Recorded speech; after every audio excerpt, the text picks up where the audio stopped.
Monsieur Paul souhaite réaliser une fondation dans son jardin pour y installer un barbecue. Il se rend chez son vendeur de matériaux de construction le plus proche. « Je dois faire du ciment dans mon jardin », explique-t-il. Le vendeur fronce les sourcils et lui répond « Mais on ne fait pas de ciment dans son jardin, monsieur Paul. On fait du ciment dans une cimenterie. Ce que vous allez faire dans votre jardin, c'est du béton. » Monsieur Paul est étonné. Le vendeur lui explique. Le ciment, c'est comme de la farine. Cela sert à faire du pain. Il y a autant de sortes de ciment que de farine et de pain, vous avez compris? Monsieur Paul ne semble pas saisir. Le vendeur a l'habitude, il enchaîne. Je vais vous expliquer. Vous connaissez l'extraordinaire pont du Gard, le Panthéon à Rome. Ces édifices majestueux qui ont survécu aux incendies, aux guerres, aux tremblements de terre, aux outrages du temps, ont été réalisés en béton. Il y a plus de 2000 ans par les Romains. C'est le béton qui a permis aux Romains de bâtir une civilisation. Ces ouvrages d'art ont magnifiquement survécu à travers les siècles car le béton est durable et universel. Sur la planète, le béton est le matériau le plus utilisé par l'homme après l'eau. 6 milliards de mètres cubes sont coulés par an. Il est omniprésent dans notre vie de tous les jours. En Belgique, 6 millions de tonnes de ciment sont fabriquées par an, ce qui représente 540 kg de ciment par habitant. C'est un record européen. Grâce à son énorme masse, il accumule et stocke la chaleur. On peut également réaliser des maisons passives en béton. Il est utilisé pour l'assainissement et l'environnement puisqu'il permet de stocker de l'eau et de construire des stations d'épuration. Modulable à souhait, on peut lui donner toutes les formes imaginables. Ses qualités esthétiques et décoratives en font un matériau de prédilection dans l'architecture contemporaine, aussi bien pour la création que pour la rénovation. Il peut être coloré, imprimé avec des motifs, translucide grâce à la fibre optique, ou même servir de papier peint pour renforcer des murs. Si on lui ajoute du dioxyde de titane, on peut créer des façades auto-nettoyantes qui purifient l'eau, le sol et l'air. Et pour couronner le tout, le béton est également recyclable. De quoi est composé le béton? Pour fabriquer du béton, il faut mélanger différents ingrédients à froid, ce qui nécessite très peu d'énergie de fabrication. On mélange 3 parts de granulat, 2 parts de sable, 1 part de ciment et une demi-part d'eau. Évidemment, un peu d'air va être incorporé dans le mélange à cause du malaxage. Le ciment, c'est la colle qui sert à lier les granulats et le sable. Le ciment est au béton ce que la farine est au pain. Il existe donc des variétés de béton faites avec différentes sortes de ciment. En Europe, il y a 27 types de ciment courants différents. Il faut donc pouvoir choisir le bon type de ciment pour le bon béton en fonction de l'usage et de la mise en œuvre. Pour faire le bon choix, il faut donc connaître sa résistance à la compression, l'environnement dans lequel il sera coulé, le domaine d'utilisation, sera-t-il armé, non armé ou précontraint, les conditions climatiques du jour de mise en œuvre, la température, l'humidité, la vitesse du vent, et enfin les moyens de mise en œuvre, compactage et la cure du béton. Le ciment est fabriqué dans des cimenteries. Les cimenteries sont installées sur plusieurs hectares à côté de gisements de craie calcaire. Cette craie, CaCO3, est l'ingrédient principal qui permet d'extraire de la chaux. La chaux est une matière généralement poudreuse et de couleur blanche obtenue par décomposition thermique du calcaire. Le ciment est fabriqué en 2 étapes. Dans un four à une température d'environ 1450 degrés, on cuit un mélange composé de craie, de silice, d'alumine et de fer. Les ingrédients vont se recombiner chimiquement pour former le clinker Portland gris foncé. Il est nommé ainsi par analogie aux couleurs des roches grises de l'île Portland. Ce clinker est le constituant principal du ciment. Ce clinker est réduit en poudre. Ce broyage permet de passer de blocs de 5 cm à une poudre dont les éléments sont de 10 microns en moyenne, c'est-à-dire 10 millièmes de millimètre. Pendant le broyage, on ajoute des régulateurs de prise, ce qui permet d'éviter un durcissement immédiat lorsqu'on ajoute de l'eau, ce qui ne serait pas pratique pour le transport et la mise en œuvre. Ce ciment Portland assez foncé est le premier type. Il se nomme CEM 1. Nous allons à présent découvrir les autres types de ciment couramment utilisés en Belgique. Pour les fabriquer, on peut ajouter au clinker d'autres constituants, comme par exemple le laitier, symbolisé par S, les cendres volantes, par le V, ou du calcaire, par le L ou LL. Les cendres volantes sont un résidu des centrales électriques qui fonctionnent essentiellement au charbon. On utilise aussi du calcaire, une fine poudre obtenue à partir de pierres calcaires. Le laitier est un résidu de l'industrie sidérurgique. C'est un produit issu de la fabrication de la fonte dans un haut fourneau. S'il porte ce nom de laitier, c'est qu'il est presque blanc lorsqu'il est moulu et donc tous les types de ciment contenant du laitier sont plus clairs. Pour obtenir du ciment de type CEM 2, on mélange dans des proportions précises du clinker avec des composés que l'on trouve en Belgique. Cendres volantes, filaire calcaire ou laitier. Le CEM 2 est donc un ciment Portland composé. Les types de ciment CEM 3 sont obtenus par un mélange de clinker et de laitier de haut fourneau. Ces ciments sont plus clairs car plus riches en laitier. Pour le CEM 5, on mélange du clinker avec des cendres volantes et du laitier de haut fourneau. En Belgique, il n'existe pas de CEM 4, c'est-à-dire un ciment puzzolanique, car on le fabrique avec des cendres volcaniques qu'on trouve plutôt en Italie ou en Grèce. Résumons. À gauche, les CEM 1 avec du clinker Portland pur. Au milieu, les CEM 2 pouvant contenir cendres volantes, calcaire et laitier en faible proportion. Les lettres A et B indiquent les proportions et la lettre M indique un mélange de composants. Pour les CEM 3, c'est pareil. On indique les différentes proportions de laitier de haut fourneau avec les indices A, B ou C. Pour les CEM 5, on retrouve un mélange clinker, laitier et cendres volantes dans différentes proportions. Voici des échantillons de béton réalisés avec du CEM 1, gris foncé, du CEM 3A, gris clair, et du CEM 3B, gris très clair, presque blanc. Les nuances de couleur montrent bien les variations de mélange. La finesse du ciment permet de déterminer sa résistance. Ses niveaux de performance, en mégapascal, sont calculés sur 28 jours. Ce développement de la résistance, s'il est rapide ou lent, détermine des nouvelles catégories.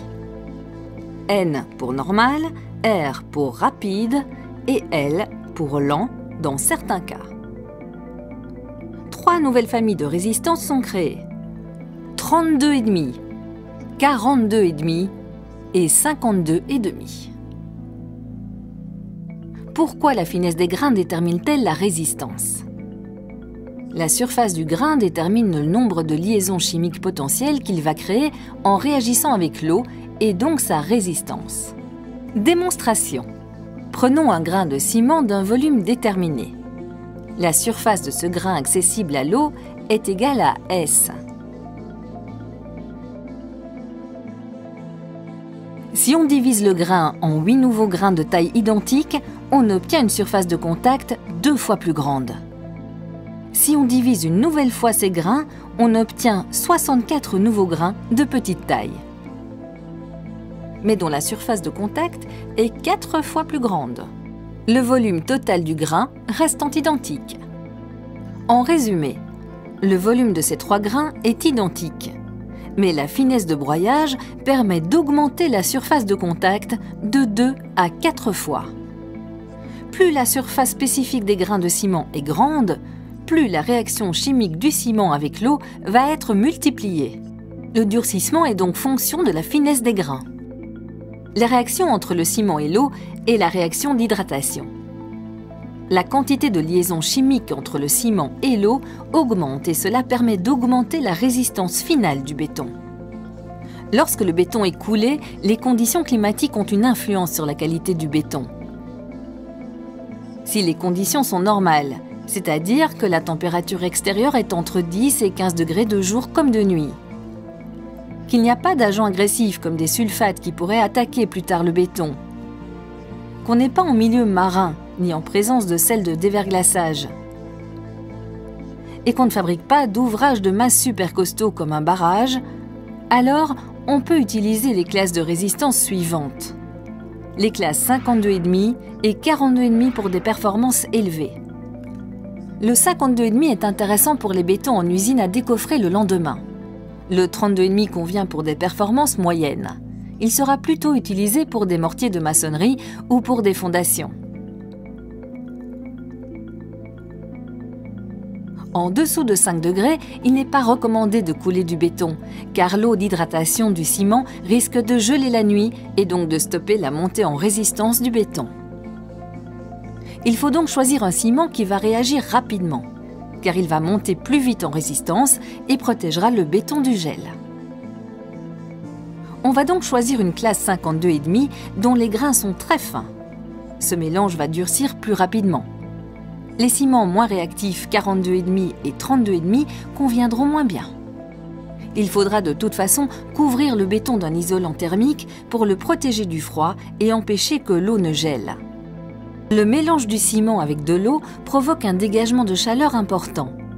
S'il fait très chaud, avec une température supérieure à 25 degrés et un vent sec, la chaleur supplémentaire amenée par le milieu extérieur va faire en sorte que le béton va monter trop vite en température.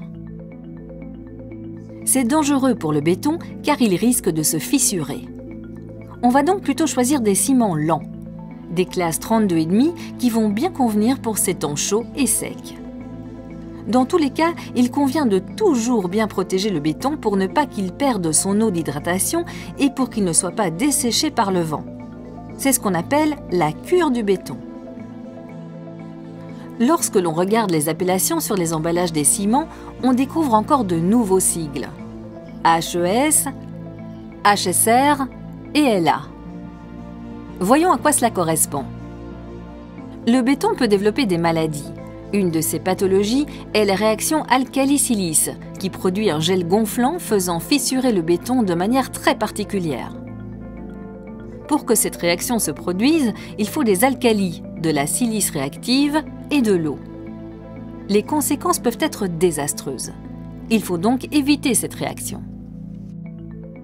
En Belgique, tous les ouvrages à l'extérieur sont susceptibles de développer cette réaction. Utiliser un ciment LA low-alcali est la manière la plus facile pour éviter une réaction alcali-silice.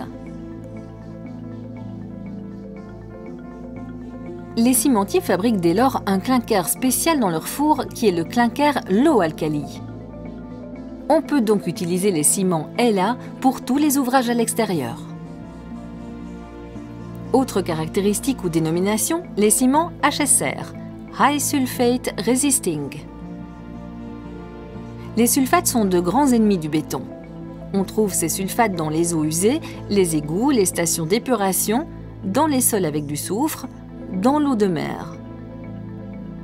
Pour éviter ces attaques, il convient d'utiliser des ciments HSR. Les ciments Low Heat, LH, développent peu de chaleur d'hydratation. Ils sont utilisés pour construire des ouvrages de masse, barrages et centrales nucléaires, constitués de très grosses épaisseurs. Les énormes quantités de béton utilisées vont dégager beaucoup de chaleur. Pour éviter des fissures d'origine thermique, on utilise des ciments LH. Ils dégagent très lentement leur chaleur et cela permet de diminuer d'autant plus le risque de fissure. Et enfin, nous avons les ciments HES pour High Early Strength. Les HES sont surtout utilisés en préfabrication parce que les bétons doivent être décoffrés très rapidement pour obtenir du rendement et de la productivité. Lorsqu'une usine fabrique tous les jours des éléments préfabriqués, il faut que le lendemain, lorsque les ouvriers arrivent, les pièces soient suffisamment résistantes pour être levées et pour aller tranquillement terminer leur maturation. Pour résumer, on a vu les types de ciments. les différentes proportions des composants, les différentes classes de résistance du ciment et la rapidité de montée en résistance. À présent, nous avons les dénominations complètes des différents types de ciment disponibles en Belgique. Et maintenant, quelques conseils. Retenons que la demande en eau du béton varie notamment avec la finesse du ciment et des autres particules fines, comme le sable, mais aussi avec la température extérieure et celle des ingrédients. Retenons également que pour une meilleure durabilité en milieu agressif, nous utiliserons du ciment avec du laitier de haut fourneau, qui protège particulièrement bien le béton dans ce type d'environnement hostile. Il faut également protéger le béton du froid pour que la réaction chimique du ciment avec l'eau se produise. En cas de grand froid, les coffrages sont isolés, laine de verre ou tente chauffée, et doivent rester en place jusqu'à ce que le béton soit suffisamment résistant. La sensibilité à la cure varie aussi en fonction de la composition du ciment. Les ciments Portland ne sont pas très sensibles à la cure. Par contre, les ciments de haut fourneau sont très sensibles à la cure. Si l'eau s'évapore, le ciment ne durcit pas et le béton ne sera jamais robuste. Le CEM 1, rien qu'avec du clinker, est essentiellement utilisé en préfabrication, grâce à son durcissement rapide et à une résistance élevée à court et moyen terme. Il pourra également être utilisé pour le béton prêt à l'emploi en hiver. Pour les CEM 2 avec des cendres volantes, le durcissement sera plus lent. Le mélange est très onctueux et pourra facilement être mis en œuvre pour de la maçonnerie et du rejointoyage réalisé avec du mortier, qui est un mélange de ciment, de sable et d'eau. Par contre, ce ciment est très sensible à la dessiccation. Il faut donc éviter qu'il ne perde son eau à cause d'un vent sec et du soleil. Généralement, de type 32,5, les grains sont assez gros et ils ont tendance à lâcher leur eau. Pour la famille des CEM 3, ciment de haut fourneau, le durcissement est moyen puisqu'il y a moins de clinker réactif selon les proportions. La résistance est bonne à moyenne échéance et la chaleur d'hydratation est faible. Ce sont des ciments La, low-alkali, donc on diminue le risque de réaction alcali-silice. Ce sont des ciments clairs, très sensibles à la cure. Il faut donc bien les protéger. Ils résistent très bien à de nombreuses agressions chimiques. On y retrouve également les caractéristiques HSR et LH.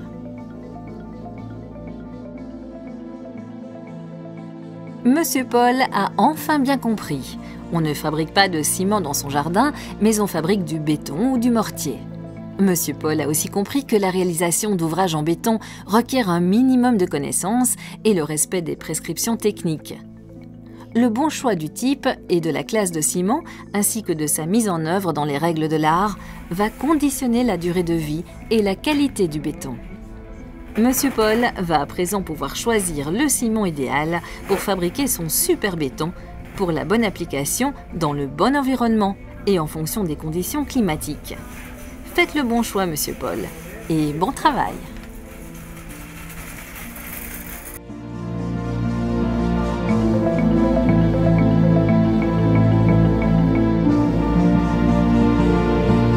Ce film est une production du groupement belge du béton dans le cadre du projet Bétonica, soutenu par EFRO et de Vlaams Overheid.